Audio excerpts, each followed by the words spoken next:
Hello, everybody, and welcome back to the Last Honest Realtor. I'm your host, David Fleming. Thanks so much for joining me today as we ask a very important question. How many farms did you go to over the Thanksgiving weekend? Because I went to two, Brooks Farm and Pingles with the children. Yes, the children. No, sorry, I don't know where I was going with that. The important question we're going to ask and answer today is this.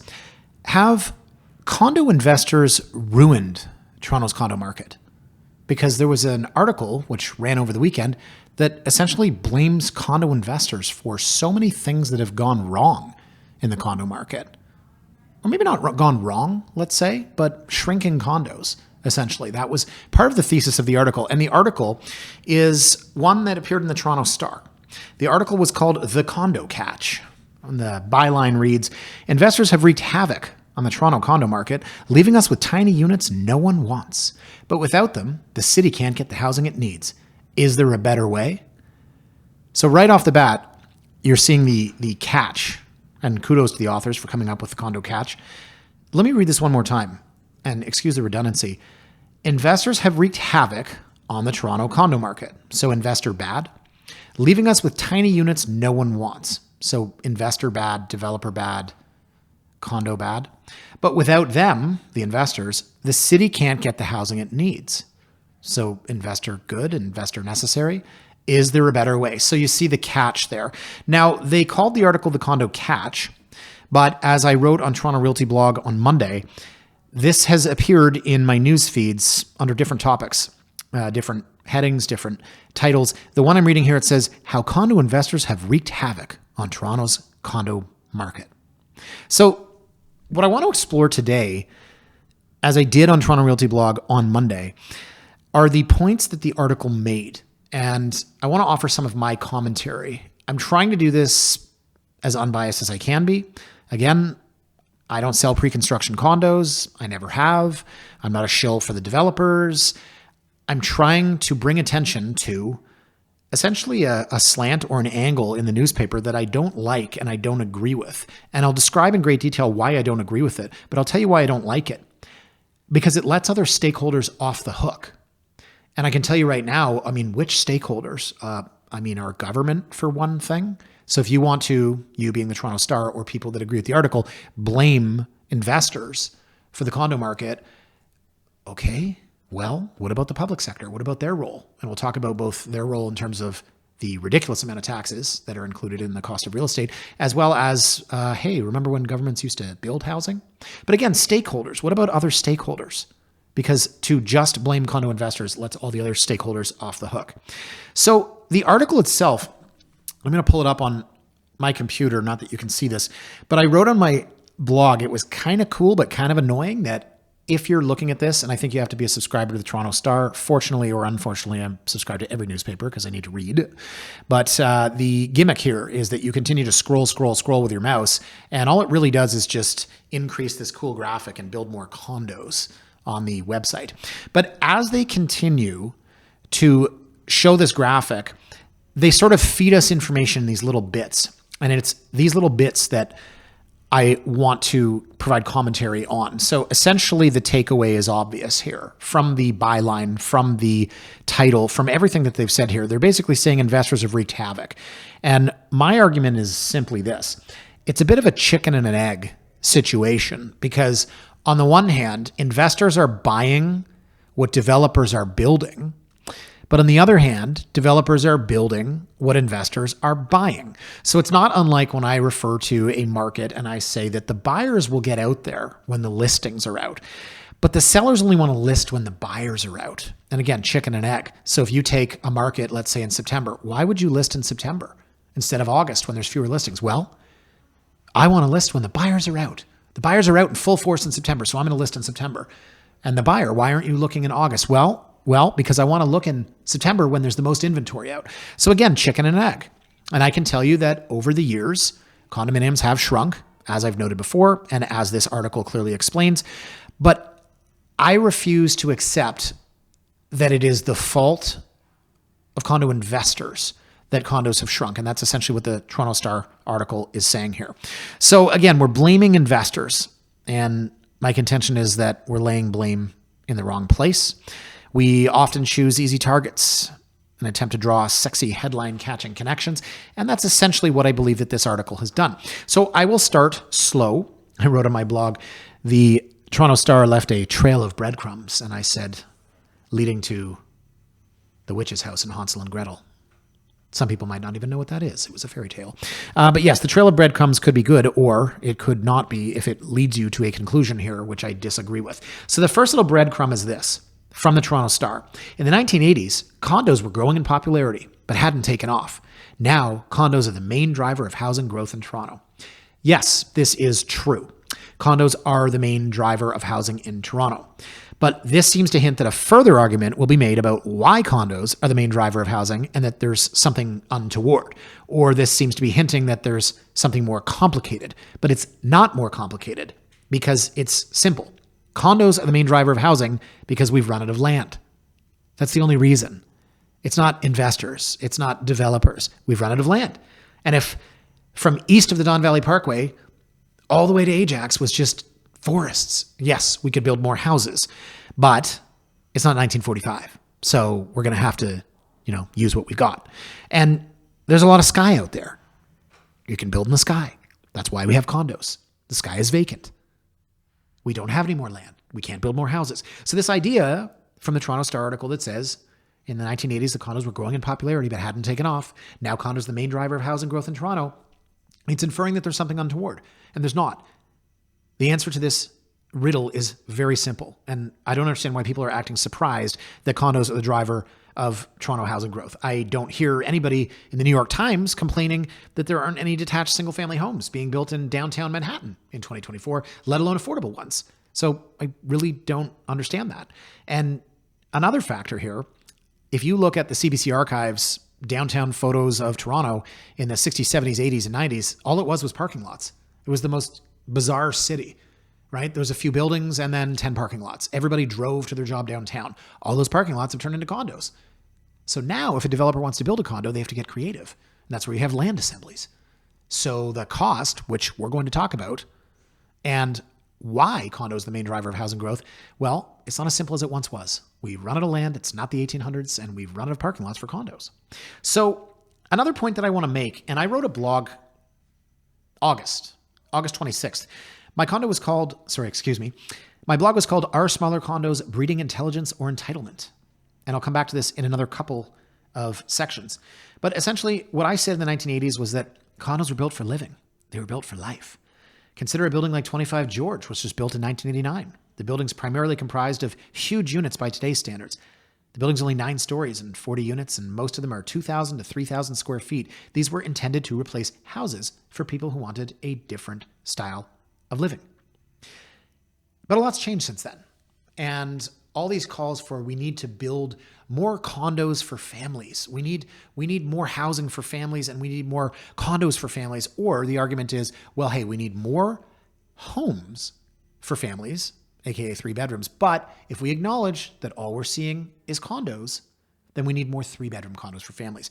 To me, that is absolutely ludicrous because I'm aware of the cost to build. I'm aware of the cost to sell. And whoever's out there championing the idea of building 3-bedroom condos for families is ignoring price. And it's very convenient to ignore that. So I'll go back to the second point here, the second breadcrumb in the Toronto Star article, which says a big reason for that growth is investors, referring to the growth of condominiums in Toronto. So yes, this is true. Investors love to buy condos.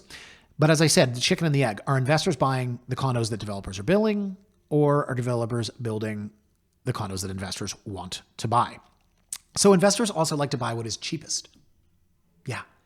Barriers to entry, right? In any investment. So if you were to say, I don't know, I want to put all of my money with a private wealth firm. I don't just want to go over the counter at TD Bank. Well, there would be a minimum buy-in. And if you said, well, I want to invest in a private equity vehicle, there would be a minimum buy-in.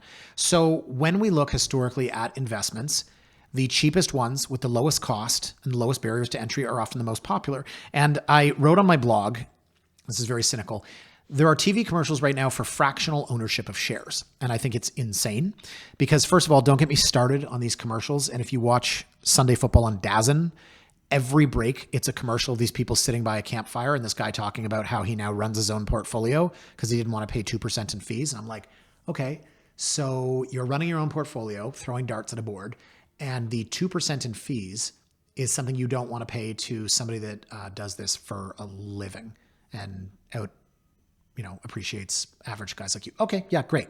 So regardless, and I could flush that out and we could agree to disagree, but I'm the guy that doesn't change my tire when it breaks down in the 401. I call the CAA, and I don't throw darts at a board when I invest. I hire a professional to do that. But I know your portfolio you're killing it right now. And you don't lose money gambling either, because no male aged 18 to 55 has ever lost money gambling. So excuse the tangent there, guys. But these commercials that I'm seeing on TV for fractional ownership, they're glorifying a young woman who, goes and halts a production of a Hollywood movie because she owns 1/8 of one share of Paramount, right? We glorify this idea of fractional ownership. And in reality, I'm like, look, if you can't afford one share of stock, you shouldn't be buying 1/8 of a share. The point I'm making with a tangent off of a tangent here, guys, is that the cheapest investments are often the most popular. And that is part of the reason why investors like cheap condos. So the idea that investors dictate what's getting built, that is the next point I disagree with. And I will read you from the next point, the next breadcrumb, the Toronto Star article. Investors own almost 60% of condos built since 2016, and they've been dictating what gets built. So this is where this article starts to make its point. This is one we could tell was coming. And this is where I start to take issue, because the idea is that investors dictate what gets built is a conclusion that they and many others want to come to, rather than finding a conclusion that they don't like. Like my conclusion that the government is adding 30% to the cost of real estate. But we'll come back to that. This conclusion also lets other stakeholders off the hook. You're blaming condo investors. And don't get me wrong, I like the article. I've read everything by these authors. They're great. They're smart. It's a great presentation, save for maybe all of the scrolling. But there are a lot of problems in this city, in this province, in this country with respect to housing. And that's across the board. And this is past, present, future. It's in major cities. It's in small towns. It's at the municipal level. It's at the provincial level. It's at the federal level. And this is in all housing price points. But to suggest that investors dictate what gets built is a very unique way of describing how condos are planned, approved, built, financed, and taxed. And by creative, I mean incorrect. The next point, the next breadcrumb that stems from that. Investors wanted smaller condos with better cash flow, but now over-leveraged investors are trying to offload their tiny units, and end users don't want them. So this reminds me of BlogTO, which every single headline is something like a BlogTO headline. Let's create one right now. Nobody has ever bought any real estate in Toronto, and nobody ever will. That's like a classic BlogTO headline. Okay, fine. I'm exaggerating a little bit. But a typical BlogTO headline is, the market is crashing and experts say it's going to get worse. Or no one is buying right now and the streets are empty. And if you don't believe me, go and look. I've done blogs on this. I used to allude to it. I'm not trying to pick a fight with BlogTO, which seems to have photographers and food critics writing about economics, which is kind of like me writing about how to play guitar. And I don't even know what a guitar looks like. Regardless, excuse the parallel there, but if you don't believe me, go and Google it. And again, yeah, I mean, there's all kinds of spin in real estate, and you might say, well, you're a real estate agent, so you're spinning it your own way. No, I'm saying that when you write something like, over-leveraged investors are trying to offload their tiny units and end users don't want them, it's not that end users don't want them, right? Let's get into the next conversation. What is a want and what is a need? And this is the point that I made on the blog, and it's a point that I've made many, many times over the years. We'll go through these points one at a time. So the theme here, all these points, right, are maybe correct in an end-around fashion, that investors wanted smaller condos and over-leveraged investors are offloading their units, and third point, end users don't want them. Directly and at face value, no. These are incorrect. So investors never wanted smaller condos. Investors wanted an absolute price. And I wrote about this again in this blog from August 26th, which I will scroll back to. So as I noted back then, you might have an absolute price point in pre-construction of, say, $400,000. And maybe $400,000 got you, 800 square feet. But as the market continued to increase in price, and this is not evil developers ripping people off, right? This is a natural increase in a market where inputs are increasing. So that's labor, that's materials, that's land. inflation, of course, interest rates, prices are going to go up. Now, the absolute price, you know the difference between absolute and relative. An absolute price is to say $400,000. The next unit's $400,000. The next unit's $400,000. The relative price is to say the first unit was $1,000 per square foot, the second unit was $1,200 per square foot, and the third unit was $1,400 per square foot. What developers started to do was they found that people wanted an absolute price. And maybe that was 400, maybe that was 500. Condos began to shrink in size because they wanted to keep the absolute price. So that was what I noted in this blog that I wrote in August. That's August 26th if anyone wants to go back to it. And essentially what I had said was that I figured 500,000 was the so-called breaking point for mom and pop investors. Maybe they started buying at 270 or 330 or 410. Those are real prices. I had a couple of teachers buy condos at 270, 330, and 410. I drew on my own experience. But once units started to go above $500,000, the buyer psychology changed a little bit. So let's say in 2006, you could purchase a 575 square foot, one bed, one bath, pre-construction condo for $450,000. Now that's only $258,750. But when prices began to rise, the costs began to rise. And let's say when pre-con prices hit $800 a square foot, that same 575 square foot condo was $460,000. This is where developers started to decrease the size of the units. They needed to decrease the size of the units because they needed to sell the units. So here's where you might say, hold on, David, maybe the Toronto Star article is correct. The investors are determining what gets built because in an end-around way, you lost me at end-around, but in an end-around way, with developers only building condos once they're pre-sold, they have to build something that will sell. So did condo investors decide to shrink units? Again, I don't agree, but I'm happy to go down that road. Let's continue here with the other 2 points in this last breadcrumb. Over-leveraged investors are trying to offload their tiny units. Over-leveraged investors are trying to offload every unit. It's not just tiny units. So I don't like the notion that over-leveraged investors are trying to offload tiny units. Over-leveraged investors are offloading 260 square foot condos or 1,000 square foot condos. The last point is that end users don't want them. End users don't want them. Okay. They don't want them. Now, we could also say end users don't want any condos right now, as evidenced by historically low condo sales. We could say end users can't afford these condos right now. They can't afford any condo. We could say end users can afford these condos, but they're waiting for interest rates to decline, like so many other market participants and onlookers in the condo market and the housing market. Or we could say end users in this entry-level space might be suffering from entitlement. Now, again, I want to go back to this blog because this blog from August 26th had such a great quote from, oh my God, I'm going to sound so old right now, but I'm going to do it anyways. I believe it was they interviewed a 21-year-old who said, I don't want to live in a condo. And I thought, good for you, dude. Good for you. You're 21 and you've decided that you want a house. Let me guess, a red brick Georgian Tudor in Rosedale. So this article, it was called First-Time Homebuyers Are Shunning Today's Shrinking Condos, August 18th in the Globe and Mail. And they cited a survey. This is amazing. If you're watching, you can see me smiling. It's called a blank eating grin. I don't want to fill it in.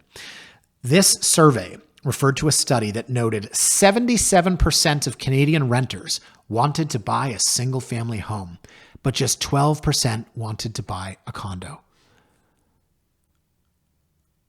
Okay. Who cares? Right? With all due respect, there's a lot of things I want. If they had surveyed me and said, would you like to play for the Toronto Maple Leafs? Yeah, I would, but I'm 44 and when my car got stolen, my skates were in it. And skates are expensive. I'm not buying new ones. Yeah, my car got stolen. We live in Gotham City. No, seriously though, 77% of Canadian renters wanted to buy a single family home and 12% wanted to buy a condo. And again, I'm trying to be cynical to prove a point. I apologize if that was insensitive. What I'm saying is that 77% of Canadian renters wanted to buy a single family home. And I say, who cares? What I'm saying is that it should be 100%. If you're just saying, would you like to be able to buy one? The survey didn't say anything about affordability. It doesn't say anything about location. It doesn't talk about in one area versus the next. It doesn't talk about age. It just simply asks renters, would you like to buy a single family home? Not would you like to afford a single family home. And 12% wanted to buy a condo. But notice the word want, because, and this is amazing, when 18 to 24-year-olds are surveyed, that 12% that wants to buy a condo drops to 8%.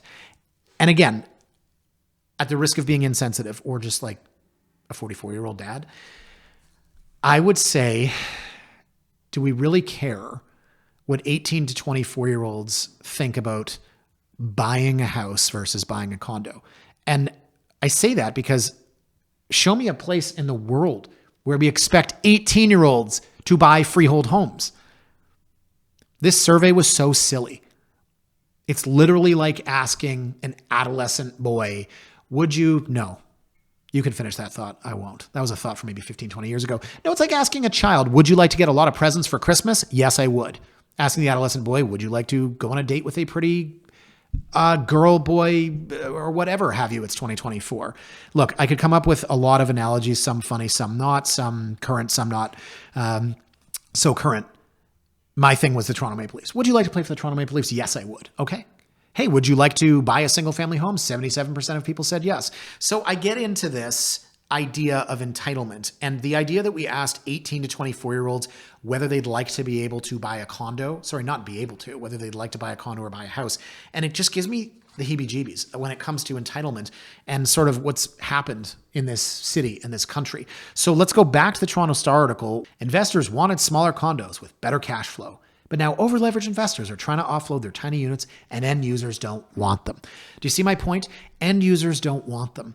But the end user could be an 18 to 24-year-old renter who was surveyed and who only 8% of which say that they want to own a condo. My point is simply this. If you're asking children, would you like to get more presents for Christmas? They're going to say yes. And if you're asking 18 to 24-year-olds, would you like to be able to own a house? Sorry, not would you like to. Would you buy a house? Would you buy a condo? I don't want to be insensitive and say, who cares what they think? But I mean, to be honest, yeah, are we talking about entitlement here? So I think that point, that trail of breadcrumbs hasn't quite come to an end yet because we have one more. But that breadcrumb to me is kind of the jumping off point because we're now just saying that investors don't want them. No, it's not that they don't want them. It's that they want to live in a palace.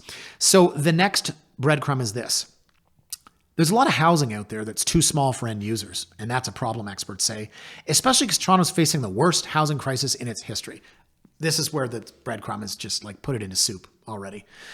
French onion, maybe. So I don't love that. I don't like the conclusion. Toronto's facing the worst housing crisis in its history. Are you really trying to link investors with shrinking condos and no one wants to buy them and a housing crisis? These breadcrumbs lead to the witch's house in Hansel and Gretel. There's a lot of housing out there that's too small for end users. Okay, well, who says it's too small? Again, I go back to entitlement. You ask an 18 to 24-year-old, would you like to buy a condo? And only 8% said yes. So my wife's cousin lives in Manhattan. And he is, if I had to guess, probably around 28. And I texted him over the weekend, what do you live in? What are your friends living in? And he said, if an apartment, they don't say condos, right? Because they don't have stainless steel appliances and la-di-da. If an apartment's above 350 square feet in lower Manhattan, this is considered luxurious for a single person. If a single person's living in a space that's 400 square feet or larger and they live alone, we generally assume they're loaded. It's from a 27, 28-year-old living in Manhattan. So look, I'll be the first person to admit I don't want to live in a 260 square foot condo.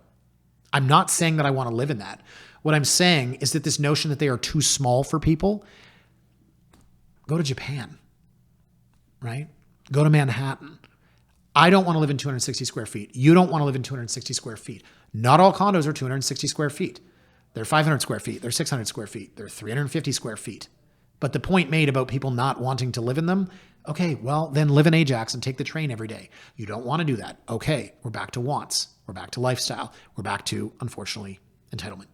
So one more note about this, because as I said, I'm not looking to live in a 260 square foot unit, but my point is this. Needs and wants are different. And this point has nothing to do with investors deciding what's getting built in Toronto. Now, the quote continues, and this is amazing. Toronto is facing the worst housing crisis in its history. This attempt to create a cause and effect, right? Super sexy from a media standpoint. And I get it. But can you really create a cause and effect between investors deciding what's getting built and then us being in a housing crisis?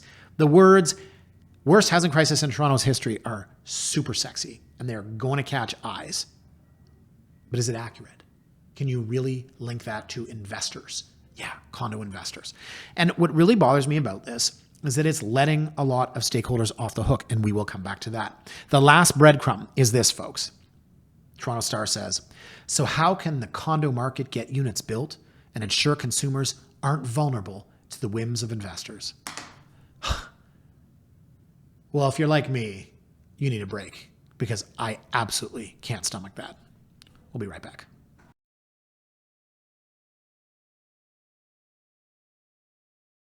Welcome back. And before that brief break, I had read to you the last of the breadcrumbs in this article.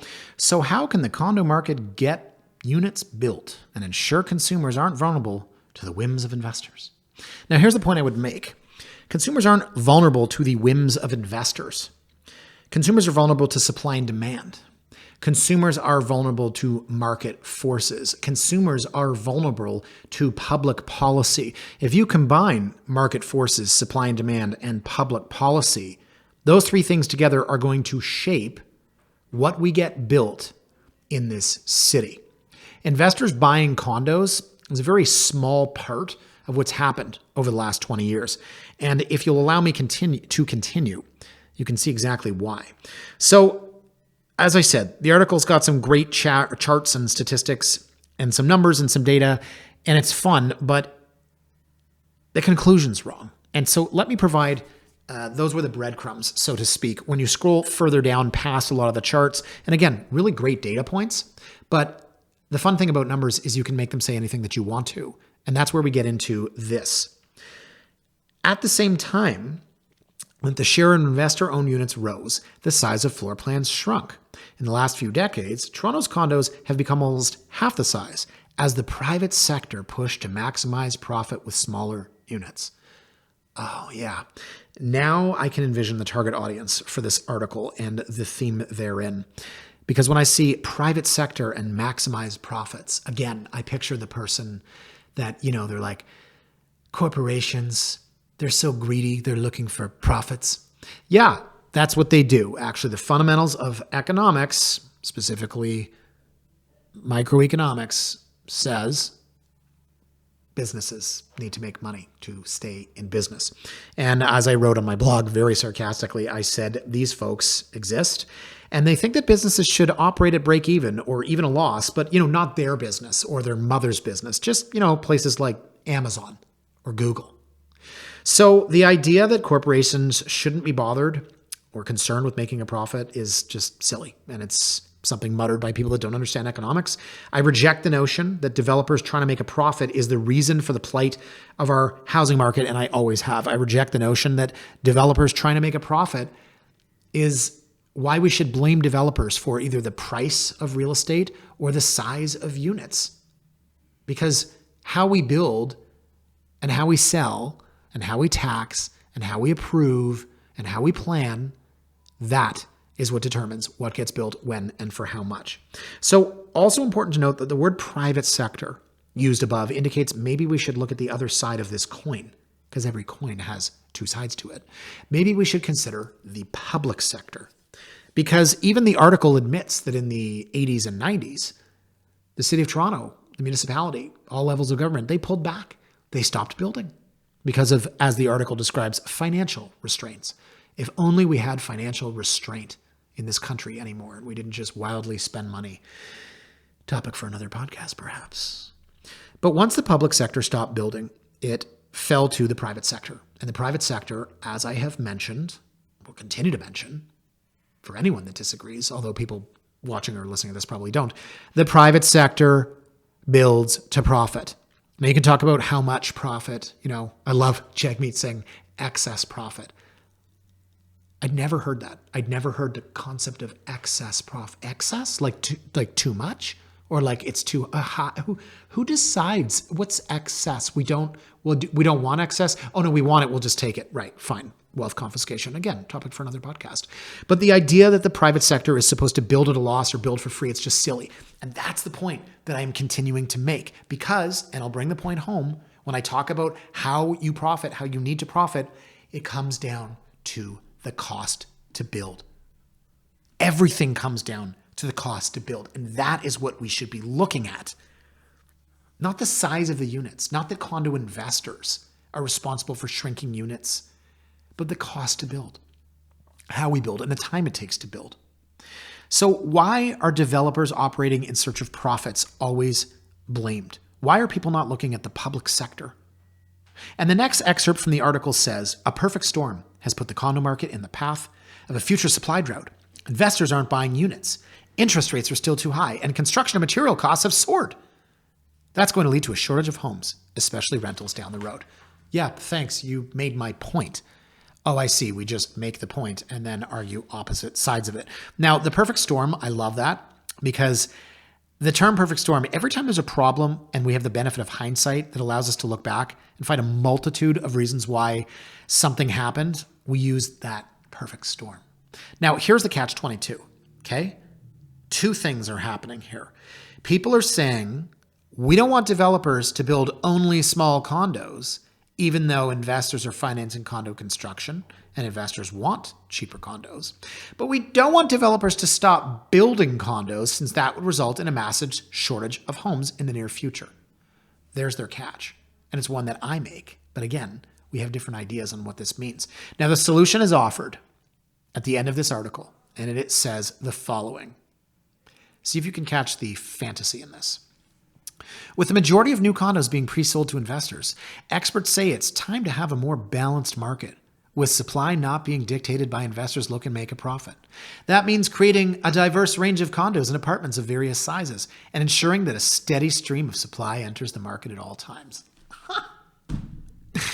That's it. It's that simple. All we have to do is ensure a steady stream of supply enters the market at all times. Yeah. Okay. It's fantasy. It is. You can't just say, ensure a steady stream enters the market at all times. Right. Okay. Well, what land are we going to build on? Who's going to build it? Is it government? Is it private sector? Is the government going to work with the private sector? I mean, I don't want to get into the whole Greenbelt thing, but I do remember when some of the Greenbelt was opened up to developers. No, huge scandal. We can't have them build. We can't have home builders build houses. I know people are going to hate me for that. I'm being cynical. I'm just saying there's always a problem. The NIMBYism. Did you see Mike Moffat's podcast on the people on Craven Road that won't allow laneway houses and the city councilors? Well, they just say, yeah, okay, we want to keep our jobs. So even though we've enacted legislation to allow for laneway houses, our constituents don't want them. So we're going to fight for them. It takes a long time to get housing built, and it's expensive to get housing built. And this catch-22 is the result when it comes to the condo market. But of course, earlier, one of the breadcrumbs said that we're only building condos as though there's, 500 acres of vacant land downtown where we can build detached single-family homes. One thing that this conclusion has not offered is any insight into price. Listen again. That means creating a diverse range of condos and apartments of various sizes and ensuring that a steady stream of supply enters the market at all times. Well, here's the funny thing about supply and demand is that there has to be an intersection. There has to be an overlapping Venn diagram. So if Toyota only started making yellow cars tomorrow, anyone that didn't want a yellow car wouldn't buy one. That's the funny thing, right, about supply and demand. And as I wrote on my blog, in any market, there must be an overlapping of supply and demand in order for that market to function efficiently, if at all. And if developers were somehow forced to build 50% of their units as 1,400 square foot, 3-bed, 3-bath condos, then developers would never sell the units. And here's the big problem, as we've discussed so many times before. Developers don't build condominiums until a sufficient number of units are pre-sold. If a developer doesn't sell 70 to 80% of the units, then the banks don't finance the project, and the project's never built. And that is what is missing in all these ideas to solve the housing crisis. This notion, I can't read this again, it's so ridiculous. Creating a diverse range of condos and apartments of various sizes and ensuring that a steady stream of supply enters the market at all times. You can't ensure a steady stream will enter the market at all times because the red tape that exists to build is absolutely archaic and insane. Approval times are through the roof. And again, in a blog I wrote a couple weeks ago, There was a study that showed approval times are increasing the cost to the end consumer massively, in some cases $100,000 per unit. So when we talk about stakeholders, hey, maybe we could talk about city council. We could talk about planning departments. We'll come back to that. So I said that is what's missing in all these ideas to solve the housing crisis, but that and of course price. Since these newly built 1,400 square foot condos, often touted as good for families, would cost $2 million. Now the article does note that condos aren't built unless pre-sold, but this article seems to come to a different conclusion than I do because they simply say, yeah, but, and continued on the path of we need to build this instead of that. But the article notes and underlines, just 3% of condos completed in 2023 were 3-bedroom units. But they're not looking at the demand. And they're not looking at the price. This is the essential part of the conversation. Because to ignore this is to step out of reality and into fantasies that start with, in a perfect world, I wish. So just to be sure, we're not talking about forcing developers to sell condos for half the cost to build them, right? Because then this would be a different conversation. But the cost of building condos has never been higher. Land, materials, labor, taxes, and financing have run the cost up to, say, $1,100 per square foot. So who's buying 1,400 square foot, 3-bed, 3-bath condos at $1,500 per square foot? And if nobody is buying them, then why are there calls to build them? I have no problem with the public sector building tens of thousands or hundreds of thousands of units, but the calls in the private sector to not only deliver a product for which there's no demand, but to do so at a price that's a financial impossibility is beyond naive. And even if this pre-sell financial model that condominium developers employ in the GTA didn't exist, and even if banks or somehow say the CMHC were to finance projects before they were pre-sold, would it change anything? Here's my trail of breadcrumbs. Would developers build larger units? And again, it depends on the demand. The demand depends on the price, and the price depends on what? The cost to build. So why are people not looking at the cost to build as the origin of everything that's wrong with the condo market rather than the end result? So let me go through a couple of things here. I want to talk about the major inputs that represent the cost to build. Land. Privately owned land, they're not going to give you like a 5-for-1 discount. Now, the value does fluctuate, of course, but privately owned land will always sell for the market rate. So is there publicly owned land that could be offered to private sector developers, or could the public sector build on these lands? What about labor? We're not talking about paying trades minimum wage. We're not talking about let's solve the housing crisis by making all the tradespeople work for free. No, we cannot reduce the cost of labor. And if we could, I don't think it's a solution that people would like. Now, what about materials? How do we lower the price of materials? Because again, the inputs, the land, the labor, now we're on to materials. These are the major drivers of price. And the major drivers of cost. And cost drives price, and price drives demand, and demand decide what gets built. It all stems from the cost. Now, if you were to remove HST from the purchase of materials, okay, that's an option. Now, what about approvals? Because as I noted in a blog post a couple of weeks ago, the cost of delaying a development is massive and it is passed along to the consumer. Now, we need checks and balances. If somebody said, I want to build a 70-story tower, I don't know, in the heart of Leaside. Okay, well, yeah, it's probably not going to happen. But that is something that we need to consider as well. However, and this is a big however, the build report that I mentioned, the blog post that I wrote, I've pulled this up here. The average cost for every month during the approval process is $5,576. So if you figure that the average months to get a condo approved is 20, 24, something in that neighborhood, essentially it's costing the consumer $100,000 per unit because of the approval process. So again, I'm not saying that we need to approve this overnight, but can we please speed this up? Now, the last of my points, the last of the inputs, because we have labor, we have land, we have materials, we have approvals, and then we have taxes. Now, I have done entire blog posts on this, so I'll sum this up quickly. But with upwards of 30% of the price of new homes consisting of some form of taxation, this is the easiest way to bring down the cost to build. Of course, if you take from Peter to pay Paul, you're going to have to come up with some new taxes elsewhere. But this is the point I'm trying to make, guys, is that when we look at this notion of investors have driven the housing market. Investors are responsible for the price. They're responsible for shrinking condo sizes. This entire point, and look, again, I love the article the Toronto Star wrote because it's got some great data points, but the conclusion to me is wrong. Start from the origin. The origin is the cost. The land, the labor, the materials, the approvals, the taxes. Those 5 things. Start from there.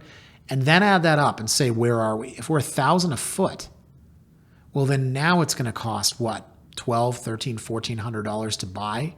And then you might say, well, we can't have 3-bedroom condos, quote, for families, because families can't afford $1.5 million. Now, maybe families shouldn't expect to live in the downtown core because families don't expect to live in downtown Manhattan. But again, I go back to the idea that this entire argument has just let other stakeholders off the hook. So 3 things, 3 ideas, 3 notions, 3 topics I want to explore. Because people are going to say, well, what's your solution? Infrastructure. I have long maintained, and I went to Japan in 2005. They have a bullet train. I don't know how fast it goes. Google it. But I've long maintained that if you could connect the Golden Horseshoe through infrastructure, what if somebody could wake up in Niagara Falls and then they could get to Union Station in 30 minutes? I know it sounds like fantasy. Now I'm the one that's subscribing to fantasy. But if you built enough infrastructure that allows for greater, faster, and more efficient movement through the Golden Horseshoe, roads, highways, trains, subways, and the like, then people could afford to live further away and not be impacted by a reduced quality of life. Of course, we also have to remove entitlement. If you were to say to somebody, hey, you can't afford to live downtown, you can afford to live in Ajax and commute, and they say, well, I don't want to. Well, now it's another conversation. Now, another point here, foresight. When I was younger, my family used to ski in Utah, and Utah was awarded the Olympics for Salt Lake City in 2002. And immediately, from the minute they awarded it, we saw massive construction everywhere. Okay, that's called foresight. Why is it that when a city gets awarded an Olympics, they just start building everything, right? We got to get the infrastructure because this Olympics is coming 10 years from now. I literally witnessed a 2-lane highway that connected Park City and Salt Lake City increased to 12 lanes. And now you've got the infrastructure forever. Why is it that a city like Toronto can't plan 5 or 10 or 20 or 30 years in advance? I mean, say what you want about Doug Ford's idea to build a giant tunnel. At least someone's thinking 50 years down the line. Now, the last point I wanted to examine is public sector investment. I'm not talking about the federal government writing checks or coming up with these ideas. You know, we're going to give $1 billion to, like $1 billion, okay? Sounds like a lot. It's not going to cure the housing crisis. What is the public sector doing to help? Are you going to build new houses? You see in the newspaper, they're talking about homeless encampments, and they're saying, well, you know, there's a backlog of 90,000 applicants for affordable housing. Yeah, okay. And it's like, why would you put your name down? You're 91,000th on the list. Let's build more. I've always said, let's build more transit, even though I don't take public transit. And now I'm saying, let's build affordable housing. I'm not going to live in affordable housing. This is what a major world-class city should be doing. So guys, add this all up. What's the point that I want to make today? The point is that it's not so simple as to read an article like this one and conclude that condo investors have, quote, wreaked havoc on the housing market. Condo investors are essentially to blame, the condo catch. And as I've noted, in case this wasn't clear, developers launch condos and they pre-sell because that's how banks finance them. And so you sell what is easiest, and you sell probably to investors, because who in their right mind would go and buy something that might not be ready for 6 years? Why are we surprised by what's happened? And if we don't like this model, can the government, with the banks, with the CMHC, can they come up with ideas? How do we go and build something? I mean, I don't want to let the cat out of the bag here, but this week I'm going to look at a development where a developer built 17 townhouses, all on spec, didn't pre-sell them. Now they have the funding, but they decided to forego the entire pre-sale process. Now they're all done and they're going to sell them. Hey, bravo. Maybe a developer can't build 500 units in a condo the same way. But if that is how we build, and I talked about the planning, the approval, the building, and the financing, then you look at the cost. Why are we surprised and or disappointed? Why are we talking about there aren't enough 3-bedroom condos for families when it costs $1,100 a foot to build? You can't do it for $200 a foot. You can't. There will be no, and I'm sorry, there will be no $300,000 3-bed, 3-bath condos downtown for families. You can't do it. The private sector can't. And again, they have to make money to stay in business because they're not a not-for-profit and it's not the public sector. So guys, I'm going to end it there for today. I was pretty passionate in this one, pretty riled up. But if you have any comments, feel free to leave them in the YouTube comments section below. I would love to read them. Love to know if you agree or disagree. Please, as always, remember to like, comment, or subscribe wherever you get your podcasts. And we'll see you next week here on The Last Honest Realtor.